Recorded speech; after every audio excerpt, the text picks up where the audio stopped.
موقع مل جاتا ہے تو اس کی وجہ سے جو ایکول ڈسٹریبیوشن آف ویلتھ کا کانسیپٹ ہے وہ نہیں رہتا. اس سوال سے میں کہہ رہا ہوں. اب دیکھیں مثال کے طور پر ابھی اگر ایک شخص کے پاس پیسے ہیں اور اس نے خرید لیا ایک بہت بڑا ٹریلر, وہ جو ٹریلر ہوتے کیا ہوتے ہیں وہ جس کے اندر اتنے سارے اس نے موبائل خرید لیے, وہ ہوتا ہے نا کنٹینر. اچھا وہ اس نے خرید لیے. اب اس کنٹینر کا جو مال اٹھا کے اوپر لے جا رہا ہوتا ہے اس کے حصے میں کیا آتا ہے آپ کے علم میں, لیکن جس نے وہاں سے کرایا تھا فون کے اوپر بات کی اس کی وجہ سے کتنا زیادہ وہ منافع کما جاتا ہے باقی لوگ اس وقت. اسی طرح سے آپ نے دیکھا ہوگا یہ جو منڈیاں ہیں, فروٹ منڈی میں مجھے یاد ہے ایک بات کا کہ ایک امرود جو باغ تھا امرود کا اس میں 2 روپے کلو وہ امرود مل رہا تھا. پرانی بات ہے, وہ 8-10 برس پہلے. وہی جو 2 روپے کلو امرود تھا جب ریڈی سے لیا گیا تھا وہ 25 روپے کلو تھا یا 30 روپے کلو تھا. اب جب میں نے اس ریڈی والے سے مثلاً بات کی کہ تم جو 25 روپے بیچ رہے ہو یہ تو 2 روپے وہاں سے مل رہے ہیں, وہ کہنے لگا میرے پاس یہ رسید ہے مجھے تو 22 روپے ملا ہے تو میں تو 3 روپے منافع اس میں سے کما رہا ہوں. تو یہ جو 2 سے 22 کے درمیان 20 روپے تھے یہ کس کے حصے میں آئے؟ یہ جو 20 روپے ہیں یہ اس سارا دن بیچنے والے ریڈی کے والے کے حصے میں نہیں آئے. اچھا یہ جو اس کے حصے میں نہیں ہے جس نے اتنی محنت کر کے وہ باغ لگایا تھا, وہ سارا سلسلہ کیا تھا. یہ درمیان میں کون کرتا ہے؟ وہ 3 گھنٹے کے لیے سویرے اٹھ کے جاتے ہیں کچھ لوگ, ان کا 3 گھنٹے کا ہوتا ہے سلسلہ. وہ 3 آورس کے بعد آتے ہیں جن کو آڑتی شاید کہتے ہیں, ایسا کچھ ہوتا ہے. اچھا وہ جا کر وہاں پر بیٹھتے ہیں اور وہ درمیان میں سے 20 روپے اٹھا لیتے ہیں.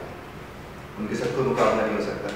ابھی اس وقت آپ اپنے معاشرے میں دیکھ لیں کہ آپ کسی کے ساتھ مقابلہ نہیں کر پا رہے. کیوں نہیں کر پا رہے؟ کہ محنتی شخص نہیں مقابلہ کر پا رہا. اس تناظر میں نے کہا جی کہیے سر. ہمارے جناب ہی کہتے تھے کہ محنت کرو اور آگے بڑھو. ایسے ہی کہتے تھے. ہر شخص محنت کرتا ہے اور آگے بڑھتا ہے. ایسے ہی ٹھیک ہے. آپ نے یہ ایگزامپل دی نا کہ وہ اس نے 3 روپے بیچ میں سے کٹ آف کیے, ٹھیک ہے, وہ ایک علیحدہ چیز ہو گئی. پر یہ کانسیپٹ جو ہے بالکل علیحدہ ہے. کرپٹو کرنسی کا یہ کانسیپٹ تو بالکل علیحدہ ہے. میں کہتا ہوں کہ آج کل جس میں جتنا نالج ہے وہ اتنا گین کر رہا ہے. ہر دور میں یہ رہا, نالج والا آدمی ہر دور میں یہ رہا. دیکھیں اس کے گین کرنے سے کوئی پرابلم نہیں ہے. جی آپ اس بات کو ذرا دوبارہ سے سمجھنے کی کوشش کریں. میں اس نظام کا حوالہ دے کہ اگر نظام سپورٹ کرتا ہے اوور آل سب کو اور اس میں سے سب مستفید ہوتے ہیں تو وہ ایک اچھی بات ہے. اگر اس نظام میں 4 لوگ صرف آگے نکل جاتے ہیں اپنے آپ کو ذہین سمجھتے ہوئے کسی بھی وجہ سے, وہ تو نکل گیا, فائن, دے ارن اٹ, وہ تو ان کی ارننگ ہے. لیکن میں کہہ رہا ہوں کہ ان کی ارننگ کی وجہ سے جو باقی لوگوں کے اندر مسائل پیدا ہوتے ہیں ہمیں ان کو دیکھنا چاہیے. میں ہرگز یہ نہیں کہہ رہا, مثال کے طور پر اب اگر کوئی کنٹینر والا کہتے ہیں میرے پاس پیسے تھے, میں نے اچھی جگہ پہ لگایا, میں نے پیسے کما لیے, جی وہ درست ہے, اس میں کوئی مسئلہ نہیں. جی بات یہ ہے کہ اس کی وجہ سے سوسائٹی کے اوپر کیا اثرات مرتب ہو رہے ہیں. میں اس تناظر میں آپ سے بات کر رہا ہوں. میں سوال سے ہرگز نہیں بات کر رہا کہ ایک بندہ رات کو بیٹھ کے 10 کروڑ کما لے. اس نے کما لیا, اس نے دماغ لڑایا, کچھ بھی کیا, لیکن وہ جو 10 کروڑ اس نے کمایا ہے اس میں 10 لاکھ گھر, 1 لاکھ گھر, 1000 گھر, 500 لوگوں کی کتنی آشاؤں کے دیپ اس میں جلے.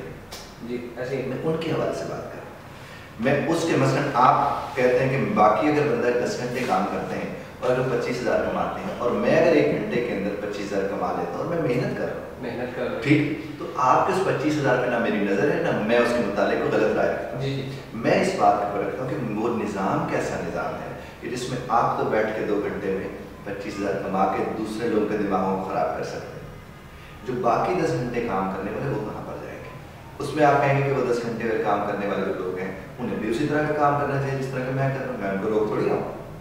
تو آپ بذات خود اس کے ذمہ دار نہیں ہیں. آپ تو ظاہر ہے اس دوڑ میں شامل ہیں, اپنے سے کی کوشش کر رہے ہیں, اپنے سے کی اپنی لائف اور اسٹینڈرڈائز کرنے کی کوشش کر رہے ہیں. کوئی don't have any issue with that. لیکن بات یہ ہے کہ نظام کیا ہونا چاہیے جس میں سب کی بھلائی, 2 4 5 لوگ اگر آگے نکل جائیں. یہ تو بالکل وہی والا سلسلہ ہے جس طرح میرٹ سسٹم رکھا ہوا اداروں میں.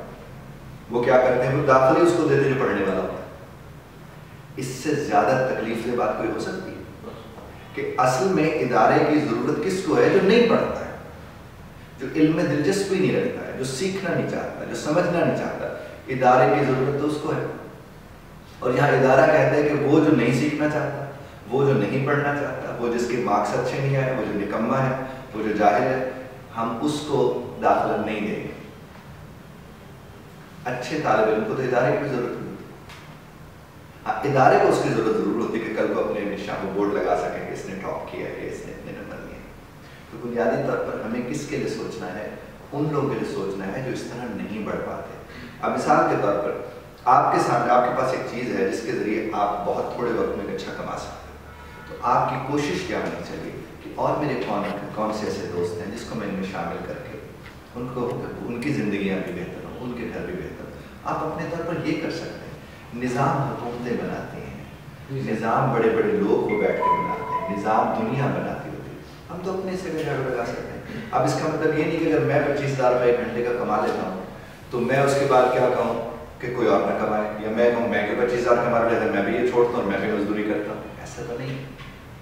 صرف ہمیں یہ دیکھنا چاہیے کہ اس سے معاشرے میں کیا ہوتا ہے. آپ دیکھیں ایک گھر کے اندر اگر فریج آ جاتا ہے اور دوسرے گھر ہمسائے محلے والے اس گھر سے بچے آتے ہیں فریج سے برف لینے کے لیے, اس کے پاس جو فریج آیا وہ یقیناً ہو سکتا ہے حلال کمائی سے آیا, لیکن وہ حلال کمائی سے آیا ہوا فریج جو کہ ساتھ والوں کے پاس نہیں ہے تو اس کے اثرات مرتب ہوتے ہیں. میں صرف ان اثرات کے اوپر بات کر رہا ہوں. یہاں تک کہ گھر میں پیسے کمانے والا ایک بھائی اگر اچھے کپڑے پہنتا ہے تو باقی بھائی جو ہیں یا ان کی بیگمات جو ہیں یا ان کے بچے جو وہ فیل ضرور کرتے ہیں اس چیز کو, لیکن جب اسے فیل کرتے ہیں تو اس کا مطلب یہ نہیں کہ بھائی گندے کپڑے پہننا شروع کریں. اس کا مطلب یہ کہ بھائی یہ ضرور کوشش کرے کہ یہ جو اس کے ارد گرد لوگ ہیں ان کے ساتھ بھی اس طرح کے معاملات اور یہ بھی بہتری ہو. حالانکہ یہ کام تو حکومت کرے کہ حکومت سب کو برابر کی سہولیات میسر کرے. اس کے اوپر بلکہ پچھلے دنوں میں کہیں پڑھا بھی تھا تو انہوں نے کہا کہ آپ ٹیکس کیوں نہیں پے کرتے. انہوں نے کہا ہم ٹیکس کہاں سے پے کریں, ہم قرضے پے نہیں کر سکتے جو ہم نے چڑھایا ہے, ہم یہ کہاں سے پے کریں, وہ کہاں سے پے کریں. ہم تب پے کر سکتے جب ہمیں پتا ہو. ہم تو بچاتے رہتے ساری عمر کے بڑھاپے میں اگر بیمار ہو گئے تو کیا کریں گے, جبکہ باہر کی دنیا کے لوگ اسے بڑھاپے کے لیے نہیں بچے, وہ اپنی زندگی کو صحیح طرح سے گزارتے ہیں. میں آپ کو ایک بات عرض کروں, آج 27-28 سال کے بچوں کی داڑیاں سفید ہو رہی, 22-25 سال کیوں ہو رہی ہیں؟ اس کی وجہ صرف سٹریس ہے اور کچھ نہیں.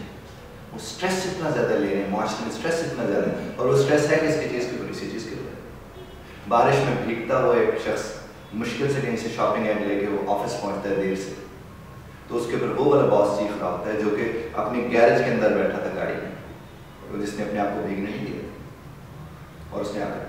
تو یہ جو ناانصافی ہے معاشرے کی, اس کو بنیاد بنا کر ہمیں چیزوں کو سمجھنا. سر کچھ گورنمنٹ کا بھی ہے, کیونکہ گورنمنٹ بھی کہتی ہے کہ پچھلے دنوں اسٹیٹ بینکس نے بھی مطلب پاکستان میں یہ چیزیں الاؤ نہیں کی, کرپٹو کرنسی بھی وہ انہوں نے ریجیکٹ کر دی, پاکستان میں نہیں ہے. آپ کہتے ہیں نا کہ ٹیکس وغیرہ, تو ہم جو ہے نا لوگ, جو میں اپنی بات کروں 15 سال جو ہے کرائے کے مکانوں میں گزارا ہے, ٹھیک ہے, پر تب حکومت نے انہیں پوچھا یار آپ لوگ ایسے کیوں رہ رہے ہیں, جو بھی سین ہے, ٹھیک ہے. جب اب ہم نے اپنا مکان بنا دیا تو کہتے ہیں ٹیکس پے کریں, ٹھیک ہے. کچھ حکومت کی طرف سے بھی دباؤ آ جاتا ہے, ٹھیک ہے, کچھ انسان کے اپنے بھی ہوتے ہیں, اپنے بھی مسائل. صحیح ہے, صحیح ہے, اسی وجہ بالکل ایسا. جی جناب, بہرحال ہم اپنے یہ اب چاہ سکتے ہیں ریکارڈنگ کی طرف. میں یہ کہہ رہا تھا کہ آپ اس کو ایک دفعہ, جو کہ کارڈ ہمارا دوسرے والا آج ہے ہمارے پاس, اس کو ذرا خالی کر لیں, ٹھیک ہے, اور پھر جو ہے ہم پوری ریکارڈنگ کی طرف چلے جاتے ہیں. ہم اگر یہ کنورسیشن کر